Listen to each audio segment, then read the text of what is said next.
Hey guys, and welcome back to Z3 Cubing. Today I'm going to make a new ridiculously light Rubik's Cube, but this time out of paper. So over a few previous videos, I've been on a bit of a journey to make the lightest possible Rubik's Cube under the requirements that it has to be a standard size and it has to be fully functional. So for reference, a standard Rubik's Ran 3x3 like this will weigh somewhere in the neighborhood of 100 grams, whereas a super light magnetic speed cube like the Gain 11M Pro might weigh more like 63 grams. This right here is my best attempt at making the world's lightest Rubik's Cube. You can check out that video here, and this one weighs just 26 grams. I actually have made some improvements to it since that last video. And not only is it incredibly light, but it also turns surprisingly well too. I was a little afraid at first that it would just be super fragile and you'd have to be really careful while you're turning it, but no, I was able to get some pretty decent times in the 20-second range. The hardest part turns out to be just holding the cube because there's all these holes where you'd normally touch it. So this made me think. I've been restricting myself all along to the realm of plastic pieces because of course that's what a normal Rubik's Cube is made out of, but if it's already so impractical to use, then why not turn to another lighter material, even if it is also pretty impractical to make a cube out of. Now this is all to say that a lot of people, jokingly or not, have suggested that I make the world's lightest Rubik's Cube out of paper. In fact, in a previous video, I even teased this right here. This was my first attempt at making a Rubik's Cube piece, an edge piece,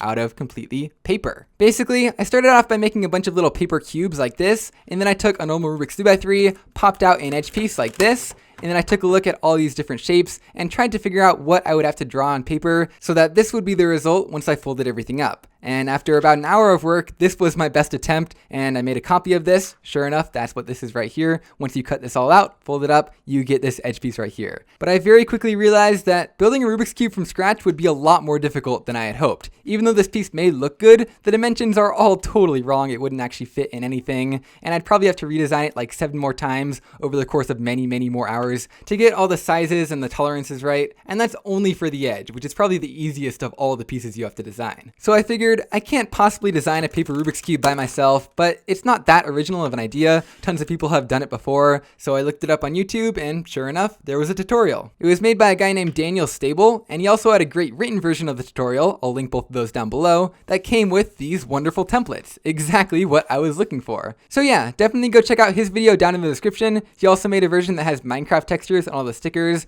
but everything in this video from this point on is all based off his tutorial and his design. Now I've printed out the 5 pages of his design onto this pretty heavy duty cardstock paper as he recommended. Maybe not the best choice for the lightest cube possible because it is like 2 or 3 times as heavy as a normal sheet of paper, but I really just don't want to worry about it being incredibly fragile. Plus, I think we have a pretty good shot of it ending up lighter than our previous plastic cube. Now you may be thinking right now, well obviously it's made out of paper, of course it's going to be lighter.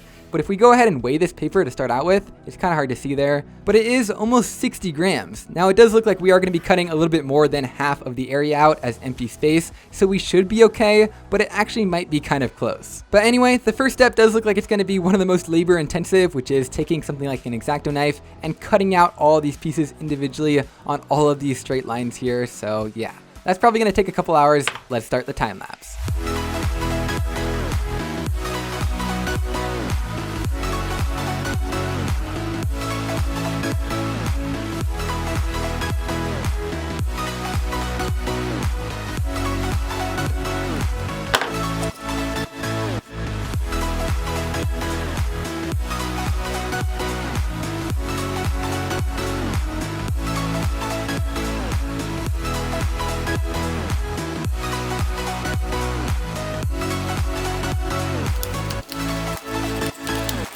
Alright, so that took right around 2 or 3 hours, just like I was expecting, and I think things turned out pretty well. These right here are the corner pieces, and I believe right here are the internal parts of the corner pieces. These, with the 2 colors on each side, are the edge pieces. These are the internal parts of the edge pieces, and these over here with just 1 color are the center pieces. And all these other parts here are all also related to the core, because as you might expect, making a fully functional Rubik's Cube core out of paper is a pretty difficult challenge because all 6 center pieces have to spin individually. And so I think these little pieces right here kind of roll up to become the center stocks. Those go inside of these holes here that I forgot to cut out, and and you also glue a couple of these little circle pieces onto either side, plus these big strips of paper that you kind of roll around it. It's hard to explain exactly how it works, so I guess you're just gonna have to wait and see. Also, if you're wondering what this big black square is, it's actually a cube stand. You can fold it up like this and set the cube on top. And something I already did on this piece here is called scoring, where all the fold lines are gonna be. Basically, because this paper is so thick, it's hard to just fold it and get a nice clean line. And so what you do instead is get a ruler like this,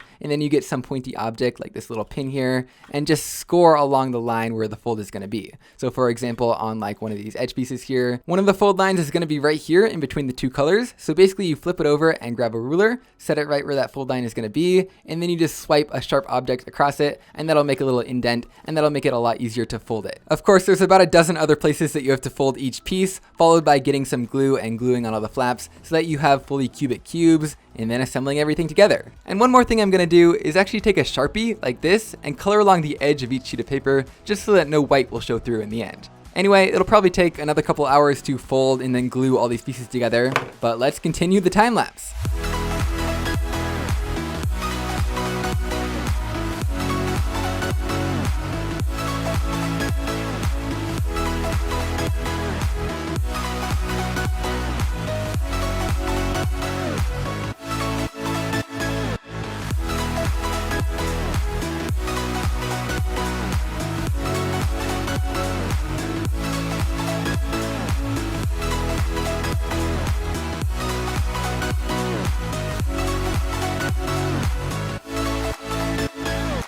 Alright, so here we finally have all the finished pieces of our paper Rubik's Cube. So as it turns out, the most difficult and time-consuming part of this process was actually the folding and gluing. That took more like 3 or 4 hours. But before we get on to the final assembly, I definitely want to show you the core mechanism because, like I said, it's the most complicated part, and the way it works is actually pretty neat. So basically these 6 center stalks are just glued onto a little cube in the middle there. Those are all frozen in place. But then at the end of each one, there's a big circular piece, which you actually can't see. It's basically the same size as this outer center piece, but it's completely inside of it and completely detached so that it can turn just like this. As you can see, all of these axes can spin freely. It's actually a pretty cool and clever mechanism. Meanwhile, here is what our edge pieces look like. As you can see, it's pretty basic, pretty much just like what I showed you earlier, and it fits right in here between 2 centers, just like that. It's pretty snug, but I think it should work. Here's another one. We can go ahead and put that in, and then we can go ahead and grab the corresponding corner to put inside of there. So here's the corner piece. You see we got the big stalk at the end there to hold it into place. It's actually fairly complicated to make because you kind of have to have these curved pieces in the middle there, but then we can go ahead and slide that into, oh my gosh, I'm an idiot. I got the color scheme wrong. And there we go. No one will ever notice. So as I was saying, the corner piece goes in there, then we can go ahead and grab the next edge piece and stick that in too, and it's going together just like a normal Rubik's Cube. So let's go ahead and get the rest of these pieces in. And there we go. Here is our theoretically fully functional paper Rubik's Cube. And this thing feels so weird in your hands because like it looks just like a Rubik's Cube, maybe a little bit crooked here or there, but I mean, it feels like just a folded up piece of paper. It is a tiny bit bigger than your standard size, maybe around 59 millimeters. But wow, this thing is just crazy. Let's go ahead and try and do a checkerboard pattern. It looks like it's getting a little bit stuck on the halfway point. Yeah, we can get it going. I feel like I have to be really careful and just kind of ease it along as we're turning, figure out where it's stuck each time. But yeah, theoretically we can do a single turn like that. But yeah, I really don't want to force it when it's stuck like that because I'm afraid that something might break. Like I kind of just have to go around and figure out what piece is stuck on what other piece.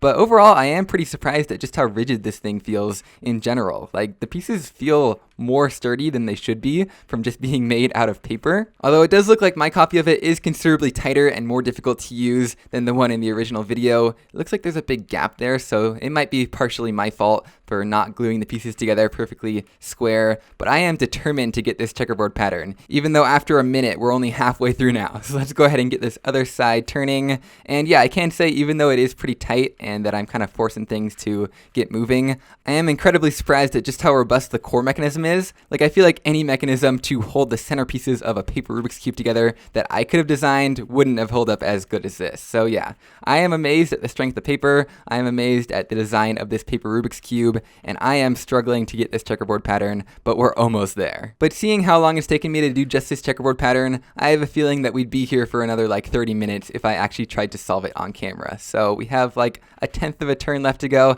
and there we go. Here is our checkered paper Rubik's Cube. So I think that should prove to you that it is fully functional and that it's not going to fall apart when you try and turn it. I bet I could solve it, but for the time being, I'm happy with this. This is the stand, by the way, works pretty well, but now it's time to move on to the moment of truth. How much does this paper Rubik's Cube weigh? So to remind you, my previous lightest Rubik's Cube weighs just 26 grams and it's made entirely out of plastic. So let's go ahead and move on to the paper one.